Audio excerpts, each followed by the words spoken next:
Happy Thanksgiving, everybody. I hope that you are going to enjoy plenty of turkey and festiveness with your family today if you're here in the U.S. And for everybody else in the world watching this YouTube video, I hope that you also have a wonderful, restful day, no matter what you got going on, whether it's work, play, or something in between. I hope that you really get to enjoy your time.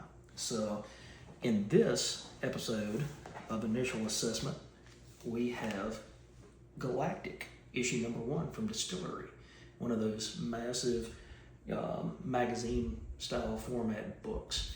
This is written by Curt Pires, or Curt Pires, however you might pronounce that, with art by Amilcar Pinna, colors by Lee Lowridge, and letters by Micah Myers.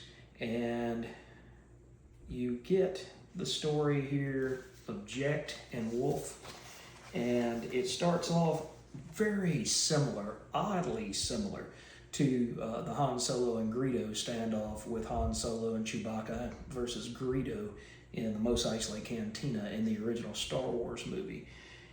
It ends a little bit differently, as you can see here, a little bit more bloody, a little more gory, but the premise is, pretty much the same. They go and grab what they need, and then they leave, and they blast off into other parts of the galaxy. So right there, it's very much a Star Wars story, but it's not a Star Wars story. And at the end of the day, it turns into a story about this princess who runs off to go learn more about the ways of the world, and she just kind of runs away from her father. And as these things tend to happen, she gets mixed up with the wrong crowd, and Jecht and Wolf are sent to go find her. And meanwhile, they end up catching up with her, and they're going to take her back to her father.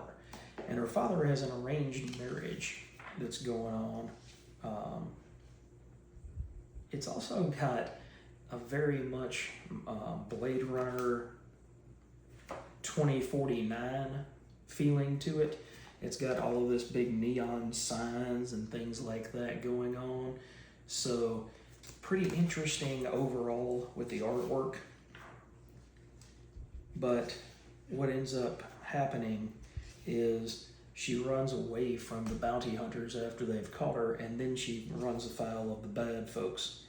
And if not for her wherewithal and strong constitution, then she wouldn't have lived long enough for them to take her back home to her father. And something terrible happens. These two appear to be friends, but they are not. They are foes. And it's the father and the son to whom she is supposed to be wed, so that it can build a strong, let's see, what's the word that I'm looking for? Not companionship, but the coming together of two empires, the melding together of two empires. And so that's supposed to happen when these two get married. And instead, something terrible happens to her father. And now she's on the run again. But more importantly, it's the beginning of a galactic war. So you've got the story that is similar to Saga, with a lot of political intrigue. You've got a story with great artwork. DSTLRY books are sometimes a little more risque than the modern counterparts of Marvel and DC. So I'm going to show you that page for a moment and then move on to something else. But I just love how this book is presented in this massive format. Like I said, I'm not getting any younger, so it's easier on the eyes. All the DSTLRY books are. But you get a rollicking story set in space, very reminiscent of the Star Wars saga. and that's why they decided to go for this cover with a complete homage to the Star Wars poster for Episode 4. So how cool is that? For initial assessment, I'm definitely going to recommend this. It's got a little coarse language in it, so not for the kids, but you know, if you're 18 plus, then definitely go out there and check this out. I know these books are a little pricey, they're a little expensive compared to your regular $5 ASM, but you get bigger artwork, you get more bombastic colors, you get it presented in a format that's much closer to the original artwork size than what you see squinched down for a regular comic book. So, like I said, for the initial assessment, I'm definitely going to recommend that everybody gets a dose of Galactic from DSTLRY. It came out this week.